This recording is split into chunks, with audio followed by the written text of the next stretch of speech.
One of the greatest creations of Western civilization is the notion of equal protection under the law.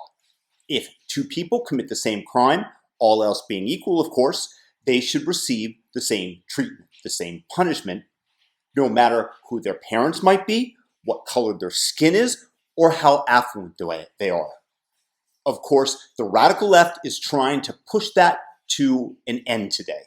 One example that is strikingly obvious, of which I made a video of just the other day, Bill de Blasio of New York, the mayor, is granting First Amendment protections and the right to protest to Black Lives Matter, but denying it for everybody else. Another, who I will come back to in great earnest momentarily, is Circuit Attorney Kim Gardner of St. Louis, who viciously has gone after the McCloskeys, the St. Louis couple that protected themselves by wielding arms in front of their residence. She's going after them. Meanwhile, she's completely ignoring the reason that the McCloskeys were there, the mob that busted into private property by trampling and destroying a gate and trespassing, as well as threatening them.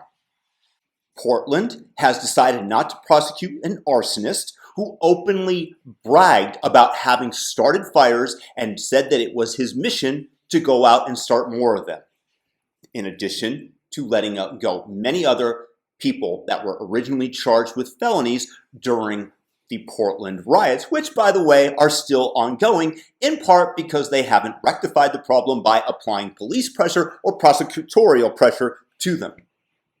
Prosecutors also in Dallas, New York, and other locales are releasing rioters without charge, part of an amnesty program designed to incite more violence. Meanwhile, the media whitewashes it all by calling the rioters protesters. Largely peaceful protests.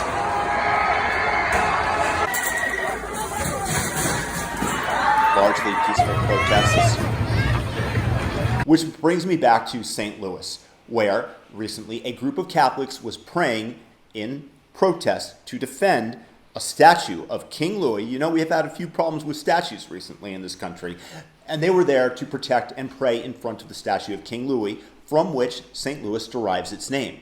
A man by the name of Terrence Page, a black man, was told that they were part of a hate group, the Proud Boys, which I don't consider to be a white supremacist organization by any stretch of the imagination, but that is the way that the leftist media is trying to portray them, while Antifa, of course, are complete saints.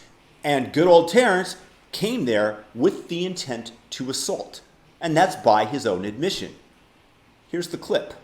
I don't have a criminal record. I ain't got none of that but I will today. I'll you up. He explained to us why he wanted to send a message with his fists. I was willing to, whatever the consequences were going to be, I was going to accept those. Martin jumped in, then things came to blows. Real change don't happen unless you take those risks. Page says he didn't want to talk, he only wanted to act. They're not protesting, they're just trying to instill fear. That's terrorism. So their presence alone is terrorism. Letting people can't really reason with them or have any type of rational dialogue with them because the hate's just too deep for them. That's false. It's 100% false. Martin adamantly denies any connection to a hate group, saying Page attacked them unprovoked. It was ridiculous. It was hateful. It was disgusting. He may be a Catholic, but he was aligned with some bad guys there. He came alone, he says, unarmed, prepared only to throw punches. It escalated a little further than it should have, but, maybe that was needed. Now Kim Gardner, the same aforementioned circuit attorney who is using her police resources to investigate and go after the McCloskeys who were merely protecting her home, had previously promised, apparently, that there would be justice for this brutal attack.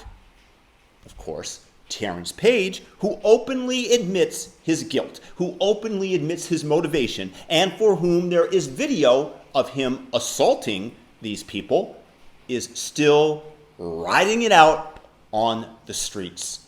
No action has been taken against him.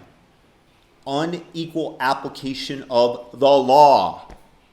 What you are doing is telling Americans that based on their ideology or their skin color, they can openly brag about the atrocities and violence that they've committed, and that you are unwilling to bring charges against them, while at the same time you are more than willing to expend all your resources that you have available to make someone's life a living hell that was protecting themselves. Protecting yourself is now unjustified. It is unlawful. Your best bet, according to the leftist DAs, is to prostrate yourself in front of the mob and beg for mercy. Just say it. Cry out. Mercy. In any competition, if we believe that the game was fair, we're not going to have a problem with the outcome. But when you have the referees openly cheating for one side and telling you that they are, like Bill de Blasio openly stating his favoritism, there is bound to be pushback. When you arrest someone for the crime of defending themselves and their property, meanwhile you let somebody else who's stated his intent, who's not apologetic for it, who is caught on video camera assaulting multiple people, how long before you have a revolt against the institutions, the referees, that are supposed to be serving the public? Not one side of the public at large. Is it not natural that each action should have an equal and opposite response? When you smash windows of local businesses, when you burn them to the ground, when you light cars on fire and slash their tires and vandalize them, when you assault police who are trying to hold the peace and people that might be standing in your way or of an opposite ideological bent, people are stimulus response creatures. And this is building up great animosity by everybody who is witnessing these said actions.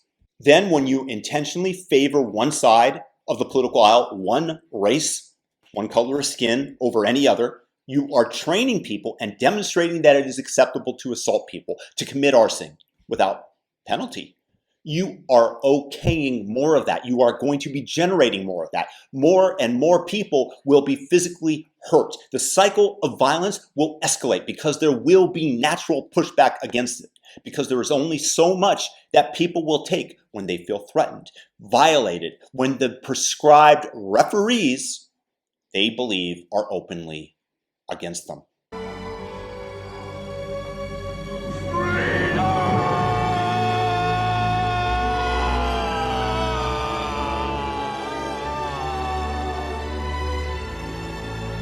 Let me know your thoughts in the comment section.